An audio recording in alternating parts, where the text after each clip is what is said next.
Exportações de Mato Grosso do Sul têm os melhores primeiros meses de um ano e a carne mais que dobra a sua exportação num período de 3 anos.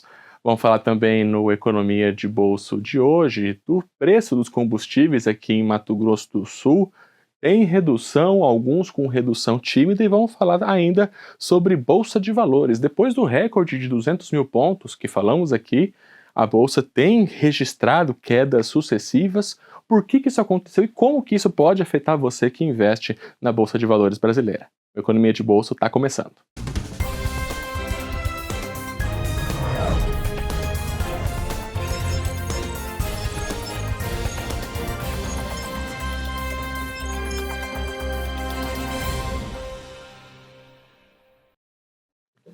Economia de Bolsa começando aqui na TV Alemes, muito obrigado pela sua audiência. A gente começa falando sobre a pauta exportadora de Mato Grosso do Sul, né, o comércio exterior sul-mato-grossense. A gente tem alguns números que a gente vai trazer aqui na nossa tela, né. Mato Grosso do Sul agora no mês de maio, que são os dados mais recentes da Secretaria de Comércio Exterior brasileira, né, então exportou quase US$ 1 bilhão no mês de maio. As exportações de maio de 2026, então, ficaram a cravar 993,3 milhões de dólares, uma redução se comparar ao mês de abril, menos 11,3%. A balança comercial de 2026, ela segue positiva. Se a gente pegar todas as exportações de janeiro até maio, um saldo positivo de 3,59 bilhões de dólares. Vamos aqui para a próxima tela que tem mais informações sobre isso. Os produtos mais exportados nesse mês de maio. A gente tem então soja com 385 milhões, o principal produto, mas uma queda também, menos 14,8% que abril. A celulose também, passando aí por o seu período sazonal, exportou 180 milhões de dólares, uma redução também de quase 29% se comparado a abril. E a carne bovina congelada, por sua vez, segue crescendo, exportou em maio 174,3 milhões de dólares, quase 10% a mais que no mês de abril. E a carne é o nosso destaque da pauta exportadora. A gente consegue já observar o seguinte, comparando esses 5 primeiros meses de 2024, 2025 e 2026. Olha só, em 2024, Mato Grosso do Sul exportou de carne bovina 285 milhões de dólares. Em 2025, 430 milhões, e agora em 2026, nesses 5 primeiros meses, né, o comparativo é todos entre os 5 primeiros meses, 694 milhões de dólares. Tem vários motivos para isso, o status de território livre de febre aftosa, que atrai mercados, e a gente vai entender um pouquinho desse cenário de maio com o Matheus, mais uma vez aqui com a gente. Matheus, muito obrigado. Matheus Boldrini Abrita aqui no Economia de Bolso. Bom dia, Thiago. Bom dia a todo mundo que está acompanhando a gente. Thiago, esses números são excelentes, Thiago, e mostram uma questão que eu gostaria de falar com o nosso público aqui, a importância da ciência, da tecnologia e da inovação no campo. Thiago, você observou que nos últimos anos a gente está recebendo aqui no nosso estado inúmeros investimentos em celulose, recebemos um tempo atrás muitos investimentos no setor sucro-alcooleiro, e historicamente o estado era o binômio boi-soja. Mas você observou que mesmo entrando esses novos setores, você acabou de destacar aqui um aumento massivo na carne bovina congelada? Por que isso é possível, Thiago? Pelo aumento da produtividade no campo. Então, antigamente você precisava de vastas áreas, vastos hectares para produzir uma quantidade X de carne. Consciência, tecnologia, rotatividade, irrigação, enfim, o nosso estado dá show nessa questão de produtividade no campo. Você consegue produzir mais carne por hectare, então você permite que esses outros setores se instalem, gerem emprego e renda, e você também não perde a competitividade da carne, Thiago. Isso é de ser louvado, sabe, na nossa economia aqui do estado.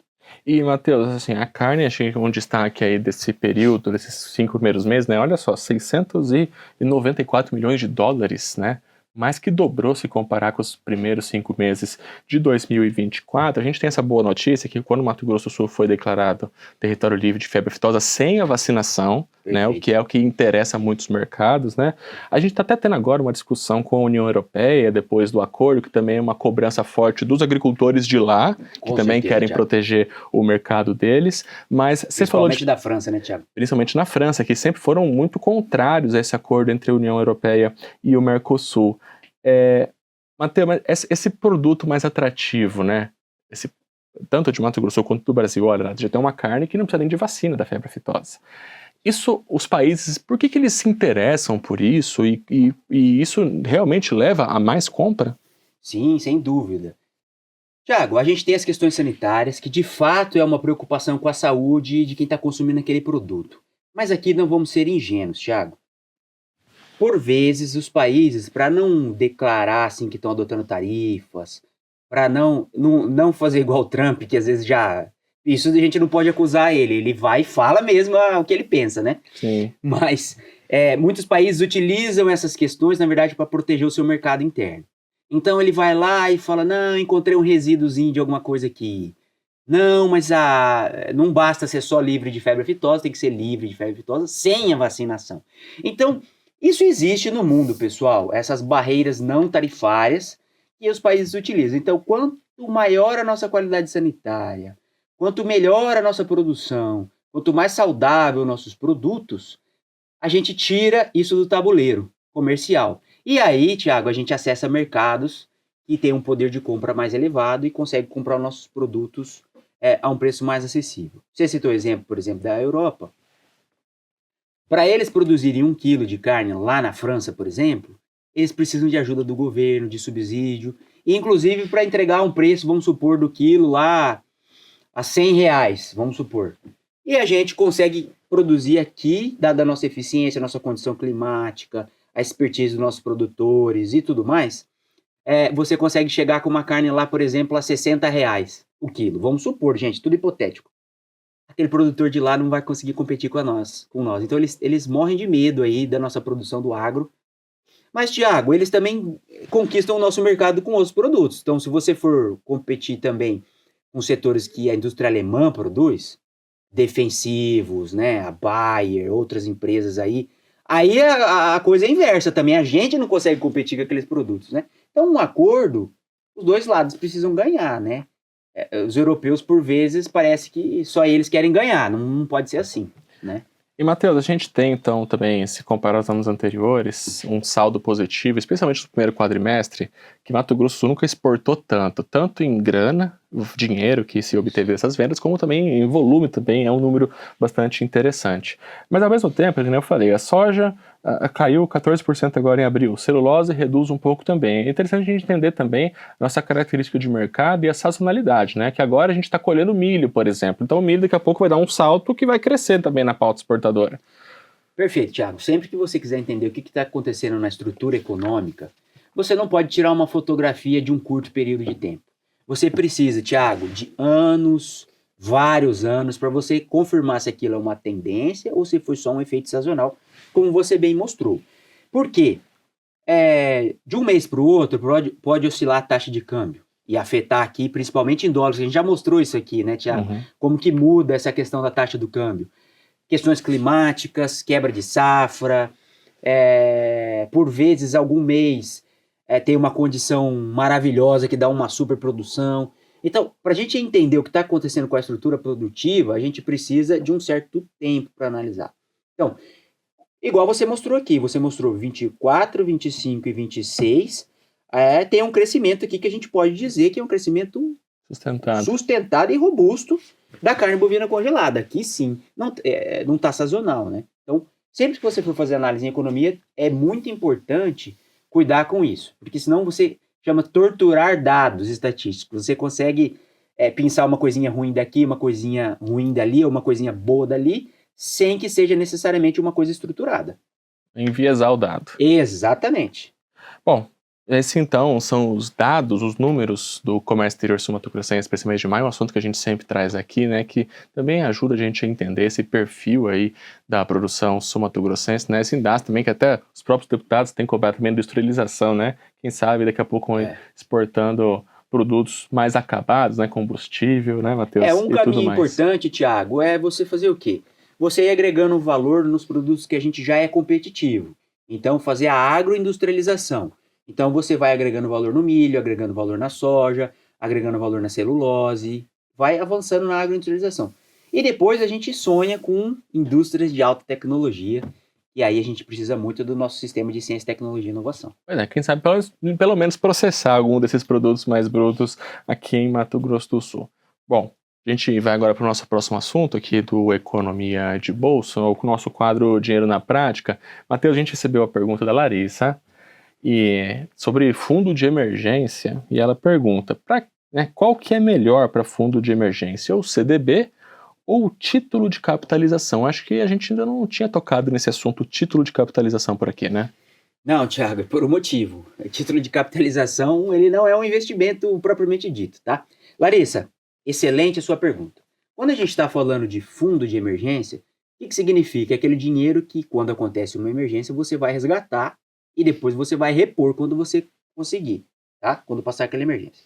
Então, o que você precisa? Você precisa de um investimento de alta segurança, né? E que preserve o poder de compra do dinheiro. O título de capitalização, ele não se enquadra nisso. Por quê? O título de capitalização, ele é como se você estivesse praticamente apostando, fazendo um jogo, vamos dizer assim. Claro que você recebe uma parte do dinheiro depois. Como é que funciona? Você coloca lá aquele dinheiro todo mês, R$100, por exemplo, e aí você recebe uma correção que não cobre nem a inflação, Thiago. Então você perde o poder de compra ao longo do tempo. Só que aí qual que é o benefício que você tem? Tem sorteios. Mas, gente, a probabilidade dos sorteios, né, é sorteio. É difícil de ganhar. Então a gente não considera isso para reserva de emergência. Tá? Se você quiser aplicar título de capitalização, eu não consigo poupar, eu quero concorrer a coisas. Coloque uma pequena parte do seu dinheiro, considerando que você está se expondo a sorteios, que você está fazendo uma brincadeira, um jogo ali. Mas para reserva de emergência, não, Larissa.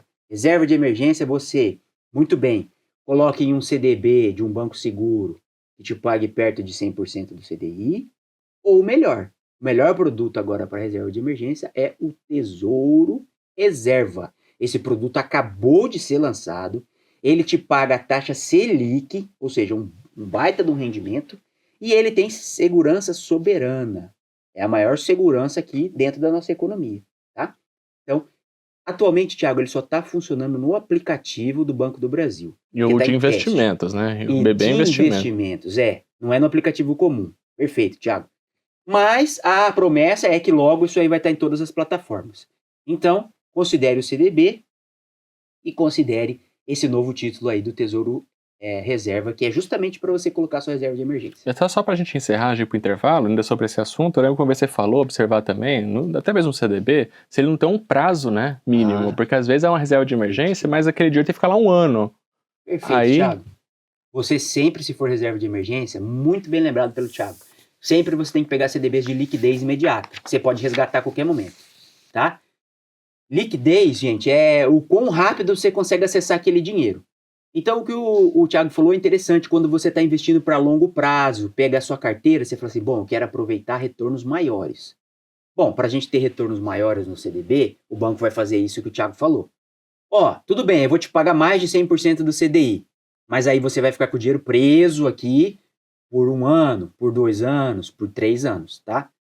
Mas, aí isso não é interessante para reserva de emergência. Reserva de emergência é isso que o Thiago falou, tem que ser seguro e com liquidez imediata. Então é isso, respondida a pergunta da Larissa, você pode mandar a sua também no nosso Instagram, @tvRadialemes e no @MatheusAbrito. A gente vai pro intervalo bem rápido, na volta a gente vai falar da pesquisa aí da ANP com relação ao preço dos combustíveis em Mato Grosso do Sul, saber se houve queda ou não depois das várias medidas adotadas, e também vamos falar sobre a queda da Bolsa de Valores brasileira. A gente já volta.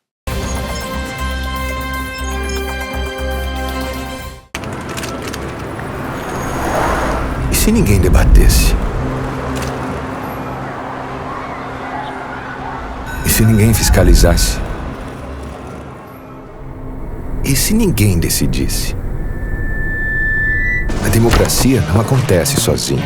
Ela exige trabalho, diálogo, responsabilidade. É aqui, Na Assembleia Legislativa que a transformação acontece. Deputados e deputadas ouvem a população, debatem ideias, fiscalizam recursos, constroem soluções. E quando um projeto é aprovado, não é apenas uma nova lei.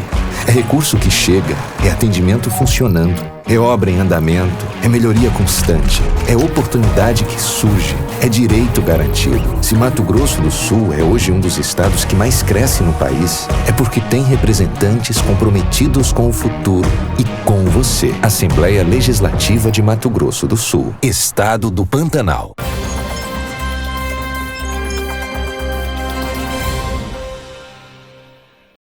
Economia de bolsa de volta aqui na TV LMs. Agora a gente vai falar do preço dos combustíveis aqui em Mato Grosso do Sul, até entender se aquelas várias medidas adotadas para tentar conter a elevação dos preços, muito em razão dos conflitos no Irã, surtiram efeito. O que a gente fez? Pegamos dados da ANP, das rodadas de pesquisa do final do mês de abril, comparando com o final do mês de maio.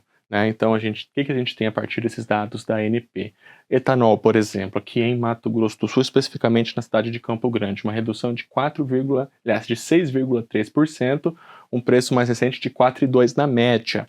Gasolina comum também uma redução aí de alguns centavos, de 6,42 para 6,35, gasolina aditivada 6,63 para 6,58, o diesel comum de 7,5 para 6,80, uma redução um pouco mais robusta, 3,5%, e o diesel S10 de 7,24 para R$ 7,00 cravados, isso na média dos postos pesquisados pela ANP aqui em Campo Grande. Matheus, a gente falou muito, sobre a questão também sobre que são commodities que são cravadas aí, cotadas no mercado internacional. Essas reduções, claro, não batem aí com o valor das várias medidas adotadas pelos poderes, aquela que a União entrou com pouco e o Estado entrou com pouco. Sim. Combustível subsidiado também lá na fonte, já pela distribuidora. Mas eu lembro de uma coisa que você falou, pelo menos aparentemente teve uma redução discreta, na gasolina, por exemplo, mas a gente teve algum efeito dessas medidas. Isso, Thiago, a gente já tinha alertado aqui, é muito difícil fazer previsão em economia, gente. Mas essa a gente acertou.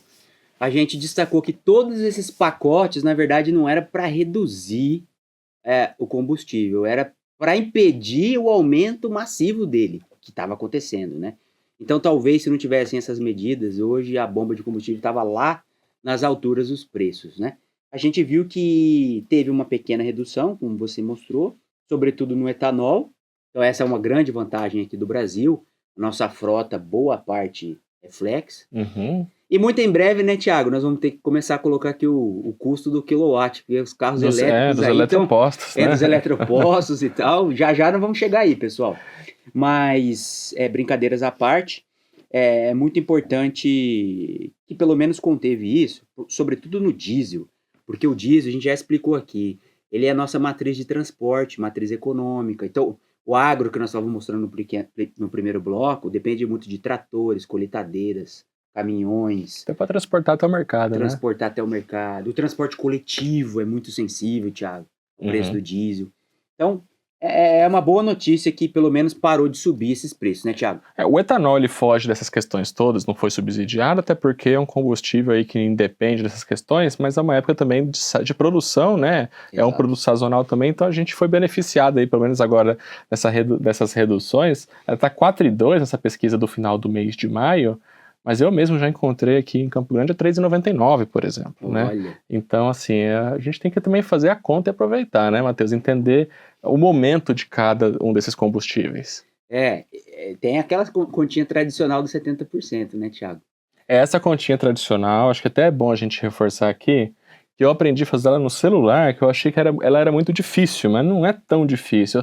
Mas pra você explicar, Matheus, a gente divide o que pelo que resultado que tem que dar? Olha, Thiago, antes da gente falar disso, eu vou complicar um pouquinho mais. Complica.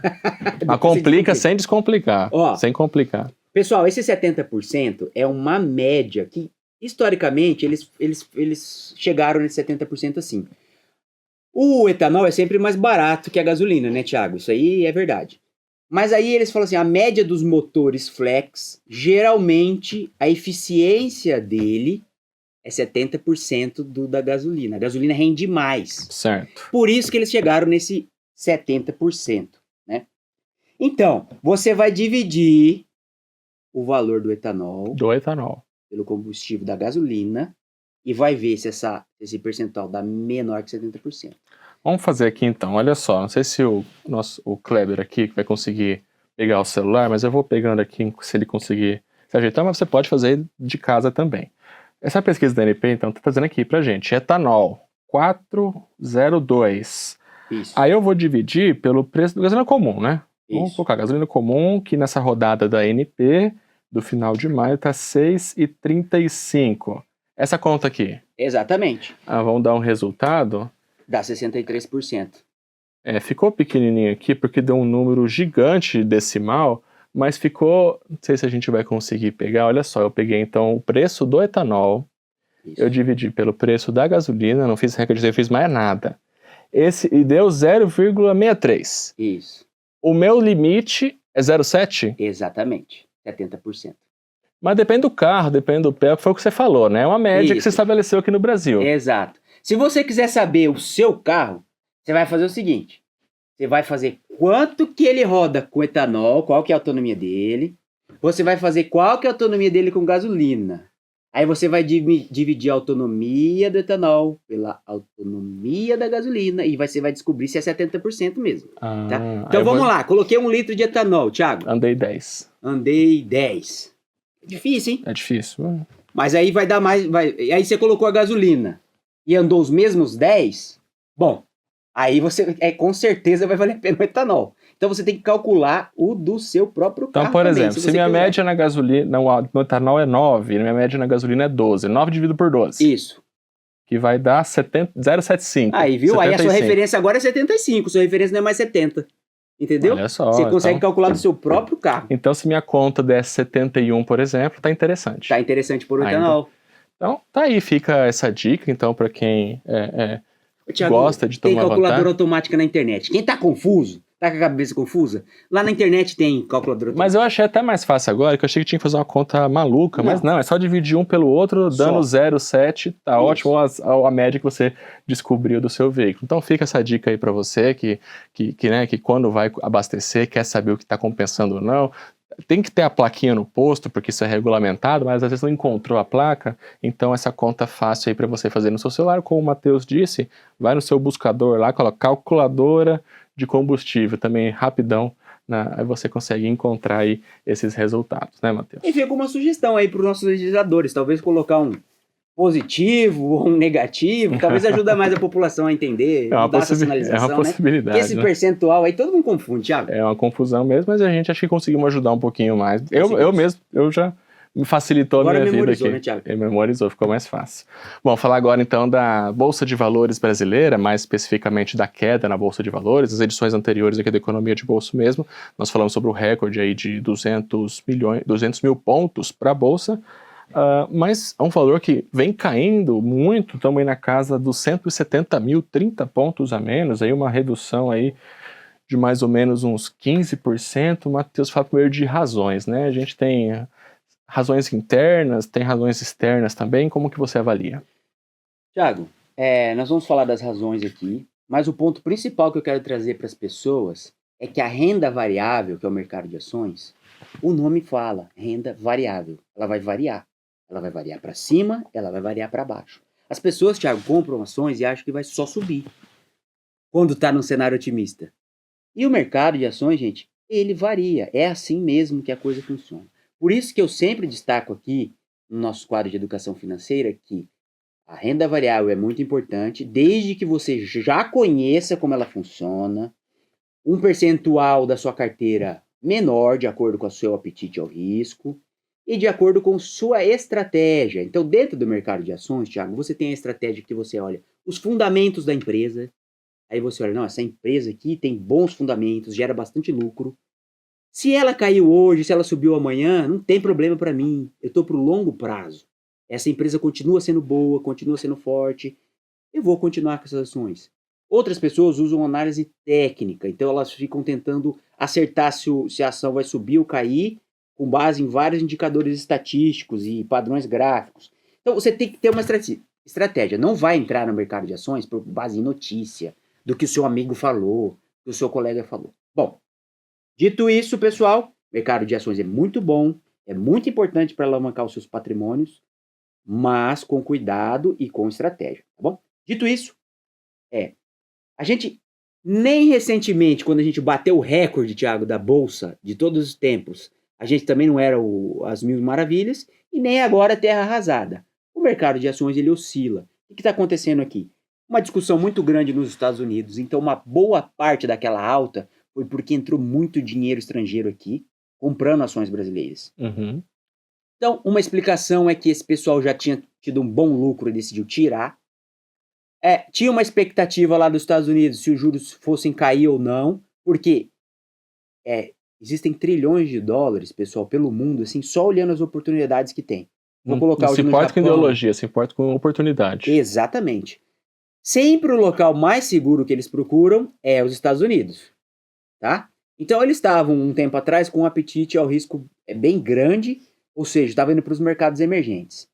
E aí, os mercados emergentes têm muitos em condições piores que o Brasil, porque estão diretamente envolvidos em conflitos, como a Rússia. Outros concorrentes nossos pelo dinheiro estavam com situações piores que a nossa. Então, teve uma enxurrada de dinheiro aqui no Brasil e muito foi para as ações que deu essa valorização. Agora, a gente teve uma retirada disso. Tá? Então, por isso que essas oscilações são normais. Muita gente já está dizendo que as empresas brasileiras estão baratas novamente. Então, provavelmente pode ter uma parada aí nesse sentido de queda, mas a gente nunca vai saber. Os preços podem ir para onde o mercado quiser, tá? Então, a principal recomendação é essa, Thiago.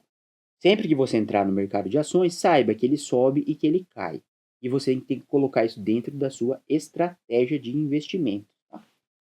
É isso, o recado tá dado, né? A gente, ao mesmo tempo que observa essas movimentações, né? Muita água vai rolar, às vezes, de repente, uma decisão geopolítica aí pelo mundo pode impactar positivamente ou negativamente esses dados, né? Todo mundo é bastante interessado em decisões econômicas de outros países, pesquisas eleitorais também refletem. O investidor, no final das contas, quer saber onde que o dinheiro dele vai render mais. E o milagre é você conseguir comprar produtos e empresas que ninguém está enxergando que ela é promissora, e ela é, mas isso é muito difícil.